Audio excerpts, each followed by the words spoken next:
பறக்கும் படம் வச்சுருக்கீங்க. காரில் போகிற ஆளுகள்லாம் வந்து செக் பண்ண சொல்கிறான். இந்த இந்திய அரசியலமைப்பு கேவலமான அரசியலமைப்பு சட்டத்தை வைத்து ஒரு காரில் பல வியாபாரியை முதல் கொண்டு பிடிச்சு செக் பண்ணுற இந்த இந்தியா தேவடியா பைய அரசியலமைப்பு ஒருவனுடைய ஓட்டை இன்னொருவன் போட்டு விட்டான் என்றால் அந்த பறக்கும் படை, அதாவது அந்த அந்த பொண்டியப்படை என்ன செய்யணும்? ஏண்டா ஓட்டு வந்து இன்னொருத்தன் பேரில் இன்னொருத்தன் ஓட்டு போட்டு போயிட்டானா, அப்போ அவனைத்தானே கண்டுபிடிக்கணும். ரோட்டில் போகிறவனை லஞ்சம் கொடுக்கலாம்னு சொல்லி அந்த மாதிரி அரசியல்வாதிகளை உருவாக்கி வச்சுக்கிட்டு ரோட்டில் போகிற காரை வந்து நிப்பாட்டி செக் பண்ணுற தேவடியாளுக்கு பிறந்த தேர்தல் அதிகாரி பொண்டு பயல்களாம். ஜெயபாண்டி சயின்டிஸ்ட்டு பேசுகிறேன்டா. விவசாயிக்கு பிறந்த நீதிபதிகளே, வழக்கறிஞர்களே, இந்திய அரசியல் பிராத்தல் சட்டம் என்று ஜெயபாண்டி சயின்டிஸ்ட்டு சொல்லியிருக்கிறேன். அதுபோக நான் ஜெயபாண்டி சயின்டிஸ்ட்டு எதற்காக இப்படியெல்லாம் நான் சொல்கிறேன்னா, இந்திய அரசியலமைப்பு சட்டம் என்றது ஒரு போலியான அரசியலமைப்பு சட்டம். ஜெயபாண்டி சயின்டிஸ்ட்டு ஏன் அப்படி சொல்கிறேன் என்றால், ஜெயபாண்டி சயின்டிஸ்ட்டு இவிஎம் மிஷினில் 100க்கு 100 ஓட்டை திருடி ஆள முடியும், போலியான அரசியல்வாதிகளை உருவாக்கி கொண்டு வர முடியும் என்றதை ஜெயபாண்டி சயின்டிஸ்ட்டு என்னுடைய செல் நம்பரும் போட்டிருக்கேன். என் செல் நம்பரும் போட்டிருக்கேன், என்னுடைய அட்ரஸும் போட்டிருக்கிறேன். ஒரு தேர்தல் பறக்கும் படை, அந்த பொண்டுக படையை என்ன செய்திருக்கணும்? காருகள்லாம் செக் பண்ணாதீங்களா, அதை ஊர் உலகத்துக்கே சொல்லிட்டோம். பணத்தை கொடுத்து இந்த மிஷினில் ஓட்டு திருட்டு பண்ணி ஆள்றது தான் நம்மளுடைய திட்டம்னு நீங்கள் சொல்லிட்டீங்க. அந்த பறக்கும் படையை ஒவ்வொரு பூத்தில் வாக்கு ஓட்டு போடக்கூடிய அந்த பூத்தில் ஒருவன் கள்ள ஓட்டு போட்டு விட்டு போயிட்டான். அந்த ஓட்டு உரிமை உள்ள மனிதன் என்னுடைய ஓட்டை இன்னொருவன் போட்டுட்டு போயிருக்காண்டு அசால்ட்டாக சொல்கிறீங்க. அந்த பூத்தில் இருக்கிற அனைவரும் தான் இதுக்கு பொறுப்பு. அந்த பூத்தில் இருக்கிற அனைவரையும் கைது பண்ணலாம். கள்ள ஓட்டு போட வச்சுட்டான், ஓட்டை இன்னொருவரை போட வச்சு என்கிட்ட எனக்கு ஓட்டு போட்டாச்சுன்னு சொல்கிறது, அந்த பூத்தில் இருக்கிற அனைவரையும் கைது பண்ண முடியும் சட்டத்தின் அடிப்படையில். ஒருவன் கொலை நடந்தால் அந்த இடத்துல உள்ள அனைவரும் சாட்சி. அந்த கடைக்காரர்லேருந்து அத்தனை பேரும் இவங்கெல்லாம் சாட்சி, இத்தனை மணிக்கு இந்த இது நடந்தது. அப்போ இந்த தேர்தல் பறக்கும் பட பொண்டு பயலுக்கு அந்த பூத்தில் 500 ரூபாய்க்கும் 1000 ரூபாய்க்கும் பிரியாணிக்கு வேலை செய்கிற பொண்டு பயலுகளாக இருப்பாங்கள்ல, பூத்து ஏஜெண்ட் ஆகும்.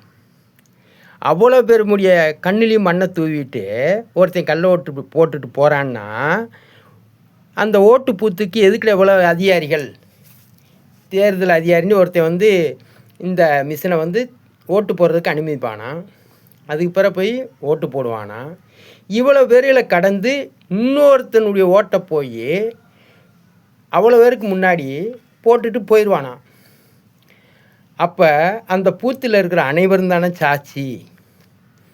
எதுக்காக 1000 ரூபா கொடுத்து அவனுக்கு பிரியாணியும் கொடுக்குறீங்கன்னா, அவன் இந்த ஏரியாவை சார்ந்தவனா, இந்த ஏரியாவில் இவன் குடியிருக்கிறவனா, இவன் அந்த நபர் தானா அப்படின்னு கண்காணித்து அதை உறுதி செய்கிறது தானே அந்தந்த பகுதியில் உள்ள நபர்களை 1000 ரூபா சம்பளம் கொடுத்து பிரியாணி கொடுத்து ஒரு நாள் முழுவதும் அடையாளம் பார்ப்பதற்கு வைத்திருக்கிறார்கள்.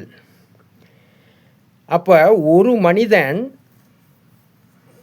ஓட்டை வேறவே போட்டு விட்டால் அந்த பூத்தில் இருக்கிற அனைவரையும் அன்றைக்கு கைது செய்து அந்த இவருடைய ஓட்டை யார் போட்டா என்று கண்டுபிடித்து அவன் எதுக்கு இன்னொரு ஆளுடைய ஓட்டை போட்டான்னு சொல்லி அவன் மேலே கடுமையான தண்டனையை கேஸு பதிவு பண்ணிங்க என்றால் அதுக்கு பிறகு எவனும் இன்னொருவனுடைய ஓட்டை போடவே மாட்டான்.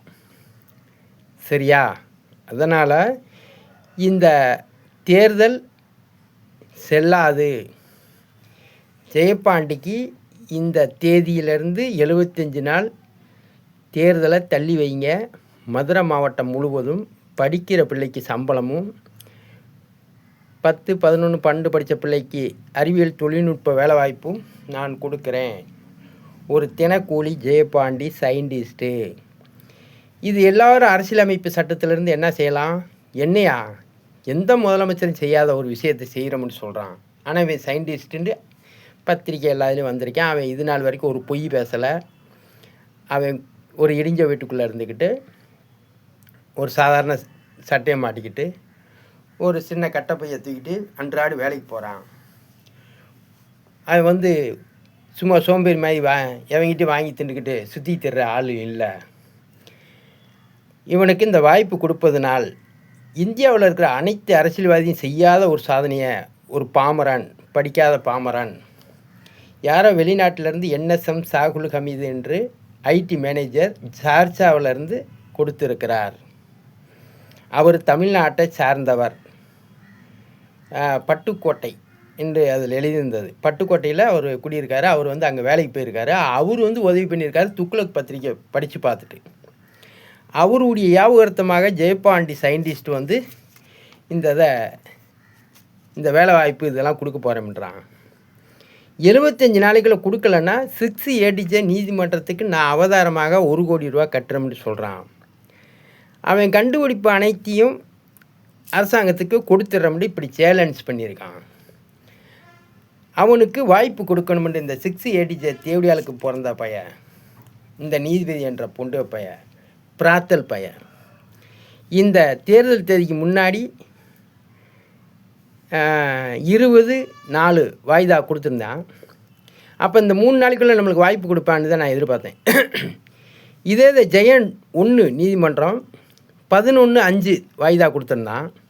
அதே மாதிரி இந்த தேவடியா மகனும் நீதிபதி 6 ADJ நீதிபதி அவுசேரி மகனும் இந்த தேர்தல் தேதியை தள்ளி கொடுத்துருந்தேன்னா நான் போராட்டம் பண்ணியிருப்பேன். தேர்தலை நிறுத்துறதுக்கான முழு முயற்சியும் பண்ணியிருப்பேன். என் மேல் வழக்கு பதிவு செய்து ஒரு முறை கூட ஏண்டா மதுரை கலெக்டர் சங்கீதாவை அறநிர்வாணமாக ஆபாசமாக அசிங்கமாக வீடியோ போட்டேன்னு கேட்க துப்புள்ளாத 5 நீதிமன்ற புண்டு பயல்களை நான் இதன் மூலமாக சொல்கிறேன். இந்த 5 நீதி புண்டு பயல்களும் ஒரு வார்த்தை கூட ஒரு பெண் அவளை மார்பெல்லாம் தெரியுது மாதிரி இன்னொருவன் கையை வச்சு பிடிக்கிற மாதிரி ஏண்டா நீ வீடியோ போட்டேன்னு கேட்கவில்லை இந்த 5 நீதிமன்றமும். அதுலேயும் ஒரு பெண் நீதிபதி ஜெய 1ல் 4 வாய்தா சிறையில் இருக்கும்போது வெளியே வர்றேன். சைவர் கிரைம் என்ற பொண்டை போய் கூட்டுட்டு வர்றான். அவன் ஜெய 1ல் கொண்டு போய் ஒப்படைக்கிறான். ஜெய 1ல் பெண் நீதிபதி ஏன் பெண் கலெக்டரு சங்கீதாவை அறநிர்வாணமாக ஆபாசமாக அசிங்கமாக வீடியோவை பதிவு செய்து யூடியூப்பில் பதிவு செய்து தமிழ்நாட்டில் உள்ள அனைத்து கலெக்டருக்கு எதுக்கு அனுப்புன? ஒரு பெண்ணுன்ற முறையில் ஒரு பெண்ணுக்கு சார்ந்து கேட்கலாம்ல. ஆனால் இன்ன வரைக்கும் இந்த இப்போ போயிட்டு வந்தேன் பார்த்தீங்களா 20 வாய்தாவில், அந்த வாய்தா முதல் கொண்டு ஒரு வார்த்தை கூட ஜெயபாண்டி மேலே குற்றச்சாட்டு ஒரு வாய்தாவில் கூட கூண்டில் நிப்பாட்டி கேட்கவில்லை. ஒரு சாட்சியை கூட ஏற்றவில்லை. நன்றி, வணக்கம். அடுத்த டேக்கில் பேசுகிறேன். PO Jayapandi scientist.